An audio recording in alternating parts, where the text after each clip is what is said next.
sir! Yes, sir! Yes, sir! Yes.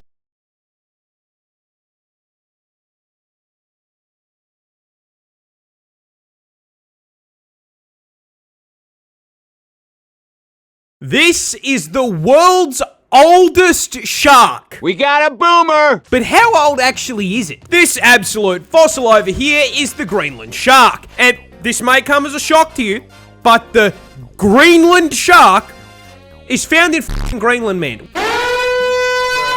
And with Grandpa Shark here coming in at a f***ing kaiju-sized 6 meters in length and a literal f***ing ton in weight, this senior citizen probably worked with Godzilla back in his f***ing day. But how senior is senior? Well, you might be expecting him to say something along the lines of, 100 years, maybe 150 years, right?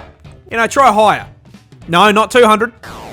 Close, but not 300 either. Chocolate. No, the Greenland shark can live up to 500 fucking years. I don't think you understand how old that is. So, to put it in perspective, this is Bob. Bob has just turned 500. Here is a list of things this has lived through. All 8 of King Henry's divorces. The invention of chocolate. I remember when they first invented chocolate. Shakespeare's entire lifespan. The Boston Tea Party. The signing of the Declaration of Independence and the founding of the United States. The colonization of Australia. The Industrial f***ing Revolution. The invention of the light bulb and adoption of electricity. The Titanic becoming a submarine. World War I. The Great Depression. World War II. The Vietnam War. The f***ing moon landing and the invention of the internet. The first episode of SpongeBob. Schlatt's crimes in 99. 2001. The invasion of Iraq. The global financial crisis. The death of Harambe. Australia catching fire. The virus. And it's still with us today to watch f***ing TikTok.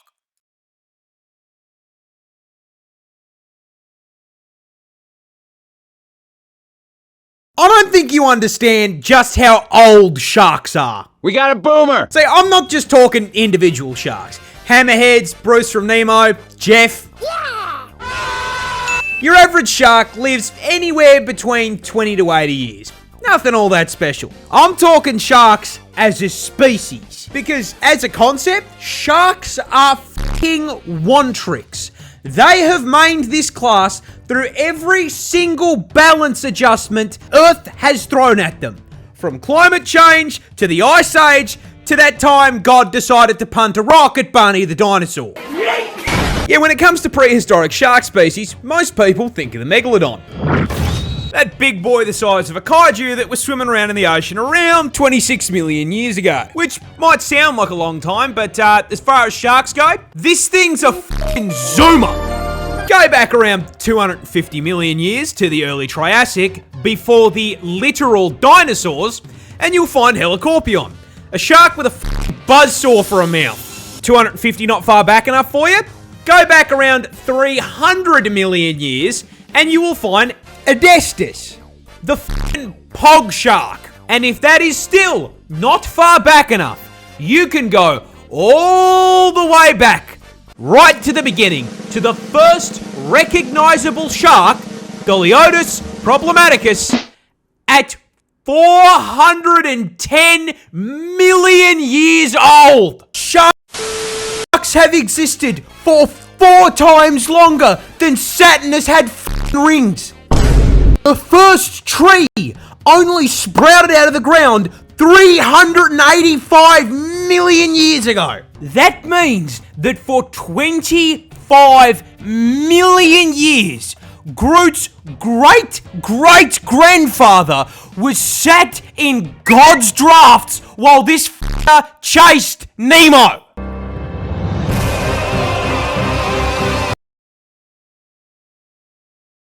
Scientists just discovered a new fish.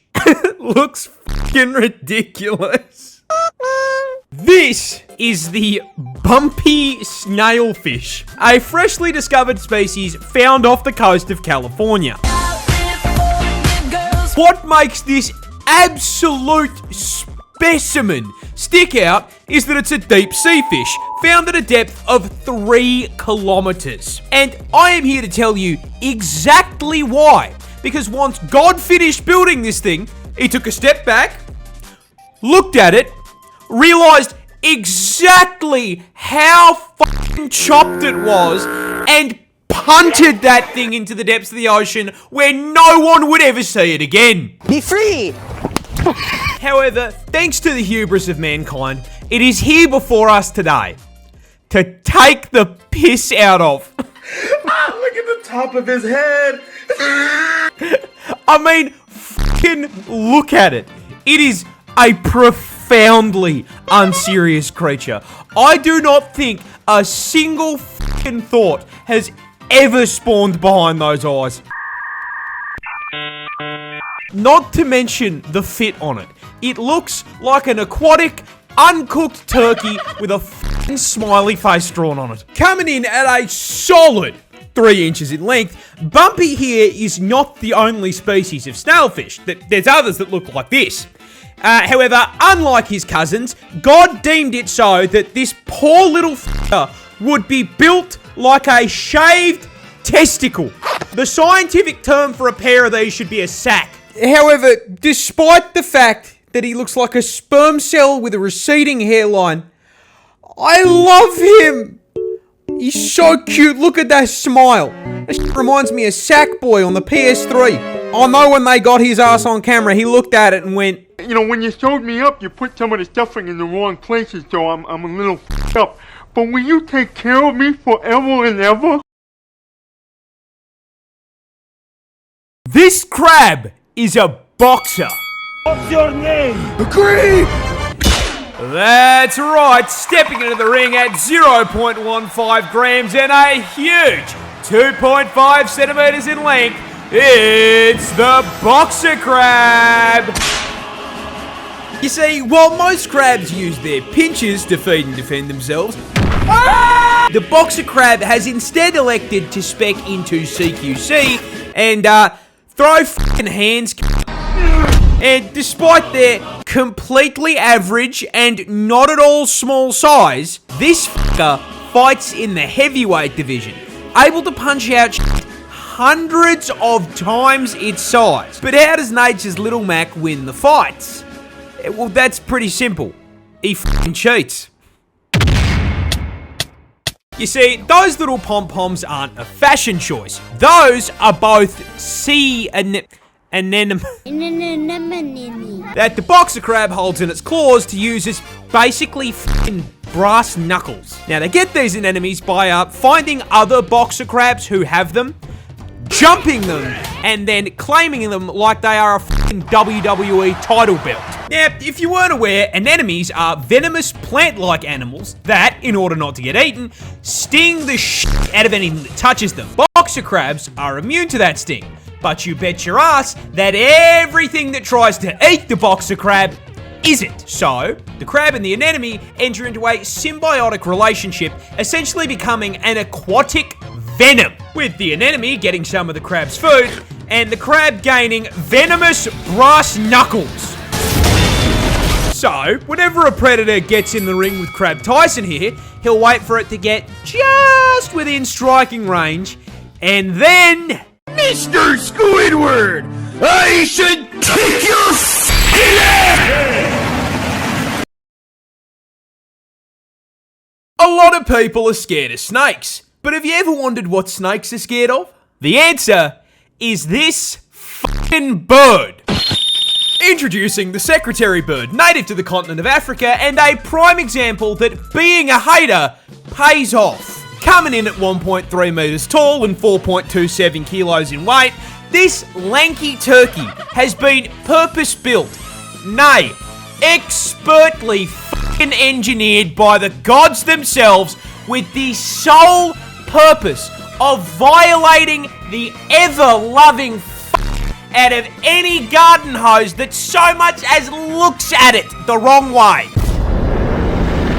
You see, these bad boys are birds of prey, but unlike their cousins in the same category, they are primarily terrestrial, which means they spend most of their time on the ground. This is because their preference for diet is sentient slithering sausages. However, with this thing being endemic to Africa, their preferred meal also just happens to include some of the deadliest predators on the fucking planet. Does this stop the secretary bird?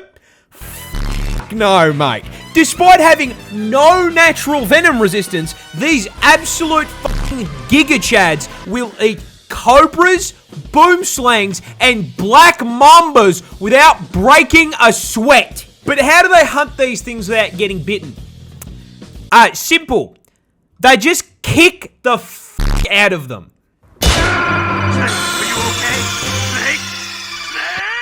You see, those long-ass legs aren't just for show, as a secretary bird is capable of accurately curb stomping a snake's head into the ground with a force equal to 5 times their fucking body weight.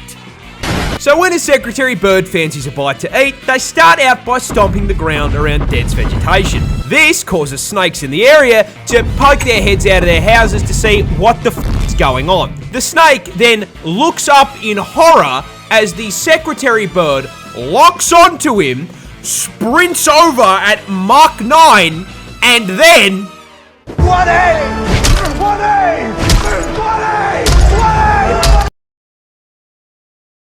This bird is a vampire.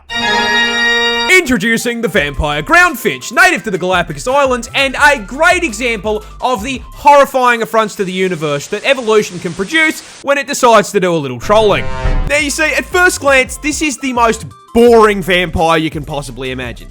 Coming in at a measly 12 centimeters and a mere 20 grams in weight. Ooh, that's kind of small. Rocking a feather pattern I can best describe as a Minecraft dirt block, and as it turns out, the bastards that wrote Twilight lied to me because it doesn't even fucking sparkle. This is the skin of a killer bell. So if it's missing fangs, angst, a cape, and the funny accent, You must bounce on it. how does it qualify as a vampire? Simple. Drinks a shitload of blood. You see, most birds eat seeds and insects, and while the vampire finch can eat those too, there is a problem. They live on an island, and that island is very small. In fact, they're only found on 2 of the Galapagos Islands, and small islands means a far smaller amount of that food to go around. To the point where these finches can't rely on it as their sole source, which for a bird usually isn't a problem, because, you know, they don't need a plane ticket to just f*** off and fly somewhere. However, as the name suggests, the vampire ground finch can't fly for shit. So, how do they get their food? They suck it out of someone that can. This, don't laugh, is the Nazca booby. Hey, stop giggling back there. Another species of bird native to the islands. They are very strong flyers that feed on fish. They also nest on the islands, which is where our feathery Nosferatu comes to play. You see, when the boobies, stop giggling, come to roost, the vampire finch will sneak over and hop onto their back. Then, using their razor-sharp beak, they will poke a very small, borderline painless hole into one of the bird's flight feathers. Once the blood is flowing freely, the vampire finch gorge themselves on it. See, as it turns out, blood is macro-friendly. And considering these things are living creatures, they just make more blood. In essence, giving the vampire finch an infinite food source. In fact, they can get so much blood from these birds, it is not uncommon to see multiple finches sucking from the same booby. I'm sorry, I can't say that shit without cracking up. 我火龙果呢？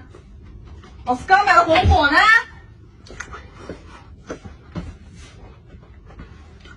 你看见我的火龙果了吗？